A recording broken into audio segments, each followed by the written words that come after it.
Welcome into another episode of the Delco Duo on Saturday nights here on PHL 17. I'm one half of the Delco Duo, Monica Cryan. And I'm the fill-in half of the Delco Duo. I'm Kelsey Fabian in for Jenna Meisner, who's on maternity leave. Yep, so the premise of the show, if you are not familiar, we take some of your issues that you send to us via email, via Facebook, Instagram, and then we kind of give you a Delco advice, Delco spin, Delco kind of perspective. Yeah. Absolutely. So thank you so much for tuning in to this Saturday night's episode. Let's get right now to the debrief.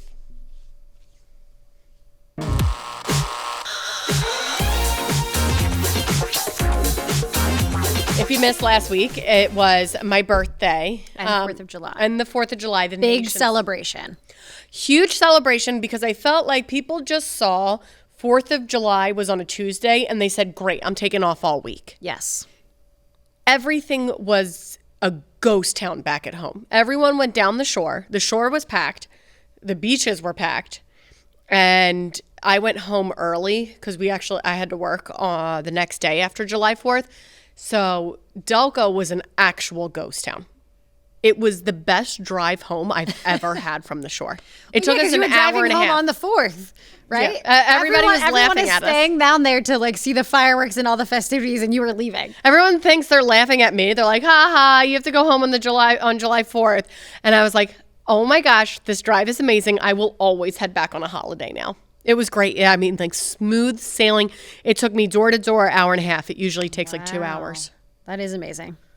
It was heaven. Got a little spoiled, and then I started looking online at everybody's, posts. So many. Every person I know, I swear, was, if they weren't down the shore, they were at the Outer Banks, or everyone was on vacation. Everyone was on vacation. I'm like, okay, so no one worked this week, but it also was my birthday, and it was a big birthday, so I decided to do it up. It was a milestone, 35. So, okay, here's the premise. I popped the float. So I go to jump in. I'm like, I'm jumping into 35. See you later. And then landed on the balloon, and immediately I heard a poof, and it just sunk into the bay. I also like what your hair looks like in that picture when you're wet on the float. You know how when you watch movies and people come out of the water and they're so hot and gorgeous in their hairs? Never. Yours is literally in front of your eye. I am disheveled. I am always disheveled. I don't understand how people take good candid photos because I always look my most awful in candid photos. Everything's got to be stage set up. Even if I'm laughing and you think it's going to be a cute laughing photo, it's too hard of a laugh. It's never just a cute little light laugh. Well, and so, I'm jumping into the bay, and I love the bay, and I love that we can just, jump in. It's so close, but I get so skeeved out. So the second I jump into the bay, I'm like, oh my gosh, get me on a float. I look like a dog paddling. What are you most skeeved out about? Oh, I've seen jellyfish, horseshoe crabs. No. Oh. No. I've seen otters. Oh. In the dock next to ours. I don't think otters are going to hurt you. No, they're not, but I don't want to jump in and jump on a sea otter. I think that they would move. Yeah, but they don't know I'm coming. They don't quick know. And nimble. They're more quick and nimble than you, I guarantee it. It's such an unnerving sight because you really don't think about it because you can't see anything. Right. But then all of a sudden our neighbors are fishing, they're catching little sharks. There's never big sharks, just little sharks that would do nothing to you. I don't know. Might nibble on your big toe. Might nibble on my big toe. And then another time I'm paddling on the kayak and I just see a tail head up into the rafters of the dock of our neighbors. And it was a sea otter. And I'm just like, are you nesting in there? Oh my God. And I'm just jumping into the water. So that's why I immediately start to panic when I jump in. You don't hang out in there long. I always get right onto a float. Well, Eugene, you could see in the picture, my husband will just hang out in the water. He'll just swim and hang in the water. So it's nice to be near him because I figure if anyone's going to be nibbled on, it's him. Well, or one of these days, a little baby shark's going to come and nibble your booty cheeks. My little booty. Since they're still in the water. I could afford to lose some booty cheek. So that was my fun birthday, popping tubes and fun. It looked fun. It was a lot. How do you feel? 35? Are you a new, wiser woman? No, not at all. Right. I just, we like you just how you are. So it literally was just so cliche. I had like a few drinks, and then the next morning I woke up. I was like, whoa, can't party like I used to. All right, let's get to the first issue of the evening. This comes to us from Ross from Ridley. My wife works from home with me, but she orders delivery without asking me if I want anything. I've told her before that I think this is inconsiderate. She doesn't think anything of it. I love this issue. I would be so mad. So mad. I would be so mad at my husband. I definitely understand Ross from Ripley saying, I think it's super inconsiderate. However, let me just play devil's advocate. It's really annoying ordering delivery or even ordering takeout for somebody else. But he also works from home, I'm assuming, right? So why can't she just walk into his office and say, hey, I'm ordering takeout. What do you want? Because then you got to coordinate. Like, what if you want totally separate types of takeout? Because that's the thing. It's not just ordering food. Oh, you're saying like, what if she's like, oh, I'm getting Chinese. And he's like, well, that's not what I want. I want a pizza. Absolutely. Well, then you say, well, then you're on your own. Right. You still got to put out the feeler. Like, do you want anything? Mad at my husband if he, for some reason, has like, I don't know, like I've gone to bed or it's like a weekend night and he orders like a late night pizza and I'm asleep. If I'm asleep and he doesn't come up and let me know, like I want him to wake me up and let me know that there's a pizza downstairs, and then I will decide if I'm going to get up out of my sleep and have a slice of pizza. But I get so mad if in the morning I saw there was like a pizza box and I was like, you didn't tell me. You didn't ask. See, I would not mind that at all. Eugene does that a lot. He'll just all of a sudden, if he gets in the mood for something, he just orders it because he knows that if he asks me if I want anything, I'm like, well, what are you getting? Why are you getting that? We have food at home. That's what I always say. We have food at home, and you don't need to order. He's like, I don't want the food. He doesn't, and he doesn't want the third degree from me. So he sometimes will order delivery without telling me. So I actually kind of understand, not as just a devil's advocate for Ross from Ridley, but I just kind of understand his wife's perspective. It's just so nice to just think when it just comes to lunch, just ordering lunch, just only. I think that my husband would agree with you on that. I think he thinks I'm the difficult one when it comes to ordering because I'm the same way. I'm going to have 9 million questions. I'm probably not going to want the same type of food as him. Like it becomes an ordeal.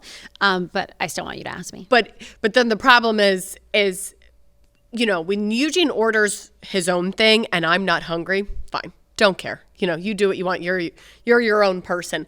If you order food and it turns out I'm hungry, I will all my wrath. I will be so mad at you. Why? I'm starving. Why didn't you ask me what I wanted? So it kind of depends on like how hungry I actually am. Yeah.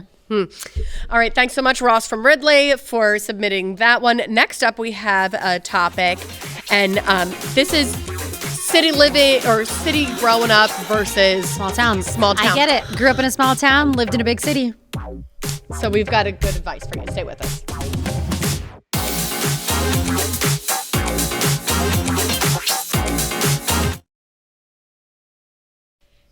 And welcome back to the Delco Duo. As summer continues, things get hotter. I mean, we just went through a heat wave. Mm-hmm. I think more and more people will start to have issues. You do? Yeah. Issues that, because like they're more agitated of the heat? Yes. Yeah. I mean, violence goes up in the city and in every city. Yeah. And I think it's not just that. It's just the agitation. So if you have an issue that you would like to submit, Delco Duo at phl17.com. Should we dive into issue 2? Yeah, let's get to it. All right, Mia from Marcus Hook. I told my husband that he needs to stop being so nice to strangers. My husband is from a small town where you say hi to everyone. I'm from a big city, and when we visit my home, that can be dangerous. For example, if a person asks for bus fare, his phone for a call, whatever, he will accept, give it to them, and then have a conversation with them like it's normal. There's a huge difference between someone who grew up in like a city or a small town. I wouldn't necessarily say, you know, coming from media, that I would never tell someone like I'm from a big city. Right. You know, I'm born and raised in media, but we go about things the same way. If someone's coming up to us for bus fare or to borrow my phone, no, don't do that. Don't come close to me. Yeah. You're intimidating to me. I'm now on guard. Yeah. So I understand why Mia's like, it's not okay to just start conversations with strangers. Yeah, but I also don't think, I think that it's fine. Their first line is, I told my husband he needs to stop being so nice to strangers. I don't think that you need to stop being nice to strangers, because I think that there aren't enough nice people. You know what I mean? Sometimes, like, I don't think that that's a bad thing that you're like nice to strangers. I just think in a city setting, like someone asking to use your phone, like there's a higher risk of it being stolen. I think it's more, you don't need to not necessarily stop being nice, just maybe a little more street smart when you're like in a city Very setting. true. You know? Street smarts, there's a huge difference. You can still smile at people and say hi. Like, I don't think that that's bad, but I think you should disagree. I do. But especially when I get to Philly, it's like head down. I just walk. I'm like this. I don't like to I don't want to make eye contact. I don't know what you're going to do. And then my husband's that way. He's like, he'll walk by, try to smile at everyone. Like he does that. I don't do that when I get especially into Philly. Like I'm not even smiling at people. See, and people have said that to me, like I'll bump into someone and that recognizes me and like, oh, you smile. And I'm like, no, I'm in the city. I don't smile. Well, I don't know. I feel like I will like nod or smile because I mean, in the city and living in the city and having a dog, I'm on 9 million walks a day and I pass 9 million people that I feel like, just like look at you or smile at you. And I also feel like if they look at you and you don't like smirk or smile back, then I'm like, well, I'm going to make them mad. Then they're going to like do something. So, but I don't necessarily start conversation. No. And I do, for Mia, I get it. A person comes up for bus fare. I'm always so suspicious of that. Yeah. Because usually like if you give them the bus fare, it's always like, well, I need more. And you're just like, well, what's going on here? Sometimes asking someone for something is just a ploy to then take their purse or, not get you to reach. But that's the thing that I think stinks is because like, what if someone actually just needs bus fare? Like I had someone come up to me, we come obviously to work in the middle of the night. Yeah. And when I lived in Fairmount, I was like out in my car and getting ready to like pull out to come to work. And this is like 3 in the morning? Yes. And all of a sudden I turn and there's a man at my window. Nope. And he needed his car jumped. And I screamed when I saw him, which was like a terrible reaction. I just went, no, that was my reaction. I don't know why. That was it. Were you telling me? And then he like looked at me like, and then he was like, I just need you to like, can you help me jump my car? And I instantly said no, because I was like, because for safety reasons, I have no idea what's going to happen. But also, what if that poor man just needed his car jumped and he was trying to go to work like me? I mean, it wasn't worth the risk for me, but also at the same time, it 3 in the morning, you have to think that way. Someone needing their car jumped doesn't make sense. I could need my car jumped at 3 in the morning, Monica. I come to work. Then I'm calling AAA at that point. I don't know. I'm not calling. He probably saw someone else out and was like, oh, someone else is out. Like, I can ask this person. No, that's weird that someone at 3 in the morning needed their car jumped. Also thought to myself, but I also thought to myself, like, as a man, you saw a female alone in her car. Like, I feel like you needed to process that this would maybe scare her. You know what I mean? Absolutely. But my suggestion if you are a man approaching a woman at 3 in the morning, I'm not going to be as nice as Kelsey and just go, no. I would suggest a different reaction. I literally turned to him and went, no. At least I'm peeling out. He did jump back though when I screamed no. I think he was like, oh no, I didn't even do anything. That's a shame. I feel really bad. But like you said, it's being street smart. And as a woman at 3 in the morning, all that you need to be is street smart. But I think that's not just in a city as a woman. You have to do it anywhere in Delco, anywhere in the city. Like, you got to be. Absolutely. And strangers, I'm sorry, I'm not going to be nice to you. Monica's not giving you bus fare. No. Doesn't matter if you need it or not. Sorry. I got to worry about my own safety at that point. All right. So we went through 2 of your topics, and next up is one of Kelsey's. So we talked about my birthday, and now we've got Kelsey's fun family vacation and how it went. Yeah, always a blast. Always a blast. Stay with us.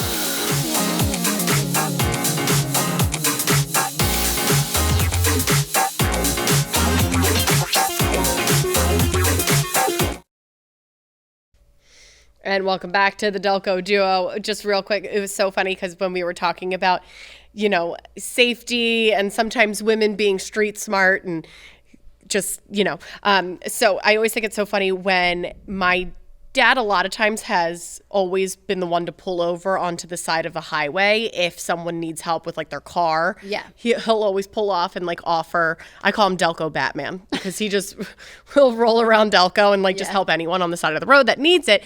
But sometimes when it's a younger woman who needs help, my dad understands that she might be a little bit scared when she sees him approach. So he'll go, "Hi, I have 2 daughters." That's how he identifies himself. He's like, "Just here to help. I've got 2 daughters of my own." I'll tell you a quick story. So when my first reporting job, I lived in the middle of nowhere in Michigan. I'm driving somewhere like to the airport, which is like 2 hours away, got a flat tire. I'm on the phone with my dad. I hardly have any service. I'm like trying to stand in a spot to like talk to my dad, right? I'm like up on this hill, like my car is like half a mile back. All of a sudden there's a man in a pickup truck. He had a wife in the truck, but I didn't realize it at the time. And all of a sudden I'm like, "Oh, Dad, no, I'm going to let you go. I think a man in a pickup truck's about to help me." My dad's like, "No, do not hang up the phone. Whatever you do." It ended up being me on the phone. the same situation. It was a man who had a daughter my age and his wife, and they were like, "We can't leave this girl." Like they literally fixed my tire, drove me to a gas station. They were so nice. But my dad was like, "Oh, no. This is recipe for your dad had to be on the other end of that call. Like, oh gosh. Yes. All right, let's now get to one of our own issues for this week. Meisner needs an advisor. We're going to get you your own open, but... You don't like that I'm Meisner? I mean, you need some advice, an advisor, so does Jenna. Go ahead. All right. So I just got back from my family vacation. It's my husband's side of the family. And we always go up to a small town outside of Buffalo, New York, because that's where the family's originally from. Right. We do have a picture, I think, from the family vacation. That's not all of us. There is a family of 4. I think it's just a family of 4 missing in that photo. You guys look like a moose lodge. This is actually like one of the state parks. But so Monica, 17 people, 3 bedrooms, 1 bathroom. What are you doing in that situation? I'm not going.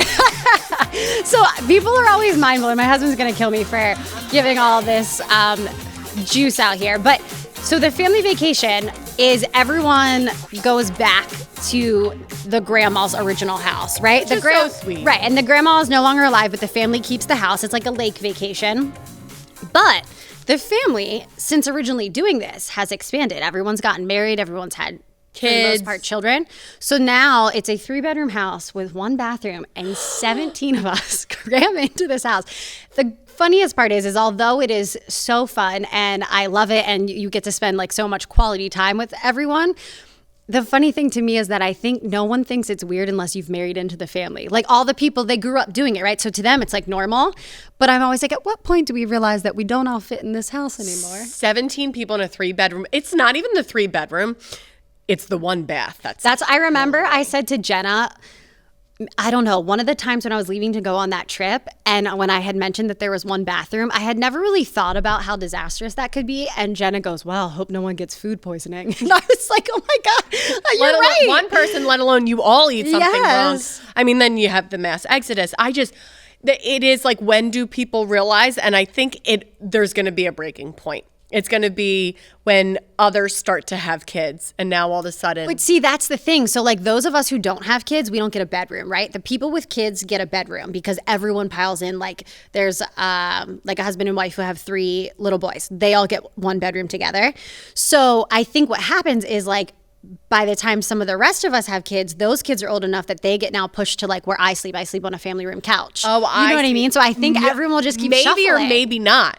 I don't know. Part of me is like, everyone's just going to keep shuffling around. Well, that's what, when I was growing up, my grandparents had a house at I think it was the Chesapeake Bay, like somewhere in the middle of nowhere. I mean, it would be the weirdest to get there, but it was so fun because same thing. It was really small. All the cousins slept on the porch, which now doesn't CJ's mom sleeps on the porch. Now doesn't sound like okay. Like it would be hot, and I would just be sleeping there, and it would be. We just had a bunch of bunk beds, and all my cousins would sleep 2 or 3 to a bunk bed. Yeah. So, or to a bed, and this was a bunk bed, so there would be like 6 kids in 1 bunk bed. But it was so much fun. So you make the best memories. It is so fun. And I know even for like the little kids, it's so fun because like everyone's in the house and there's so many people to like hang out with and do stuff with. It was tough because this was a pretty rainy vacation this year. And I will say we like live for the nice days because it's a lake vacation, so you can be outside, eat food. Like we often eat outside because there's just not enough room in the house. And it was like rainy Saturday, Sunday, Monday. Shame. And I was especially because this is like the one time of the year. It's not like you guys are going there every weekend. You're only doing this once a year. Yes. So I will say the rain made it difficult. And you kept asking me about the forecast, and I felt so bad because I'm showing you. I'm like, here's New York, and it just kept popping up rain. I was like, you might have a little bit of time, but no, you didn't. No. And the rain does make it hard because there's so many of us. And then we're like, where do we go? Where do we go? So that's okay. You keep the tradition alive. But I do think what's interesting is you said this year someone drove up an RV. Yes. I think that's what you might want to start, you and CJ, when you have, if you have kids, get the RV. Well, so this year, all the little kids slept in the RV. Which was really fun for them. That was like an adventure for them, which means I got upgraded to a top bunk. So I didn't have a couch this year. I'm proud of you. Top bunk, man. I know. You're really moving up in the world. I couch did. to top bunk. It was luxurious. What a life. It was. What a life. All right. Is it Delco trivia time? It is. Okay. All right, Kelsey, I'm going to let you guess. I don't know if you looked at the answer. What did. Delco town is home to the lowest point in Pennsylvania? Am I supposed to guess right now? No, don't. I was going to say, I already looked at the answer. Ah, darn. Okay, well, you guess at home. Stay with us.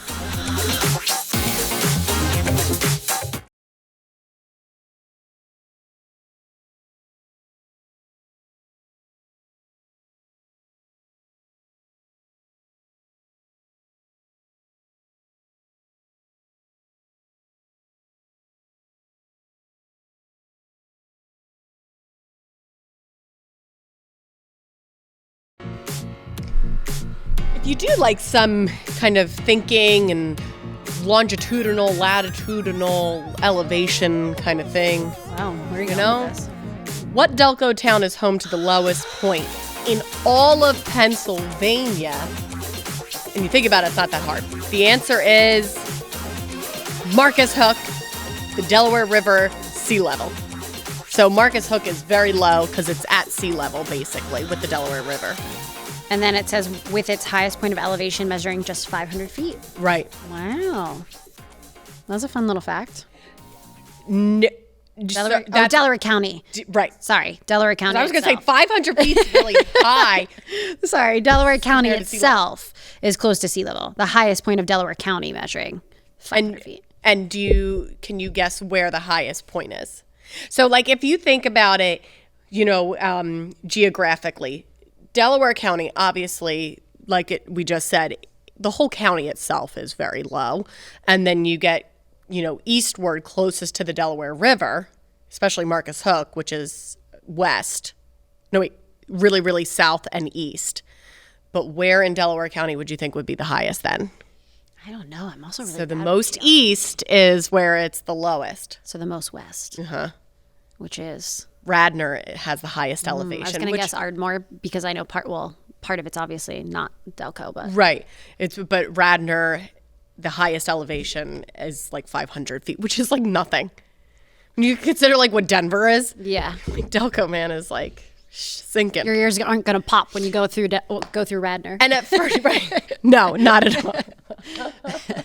I love when my ears pop when I'm going to like the Poconos. I'm like, oh, I'm not used to this. No wonder that's like when I got out to Denver because I lived there briefly. Altitude sickness really got me, and that's because I've lived in Delco my whole life, and all of a sudden I'm like, oh, this is really high for me. but the lowest point, Marcus Hook. I was thinking either Marcus Hook or like Essington, which is basically on the water. Yeah. So you've got some really nice views though when you're talking about like along the river, the Delaware River. Really beautiful. Thank you so much for tuning into this week's Delco Duo. Email us your issues, delcoduo@phl17.com. Thanks so much for tuning in.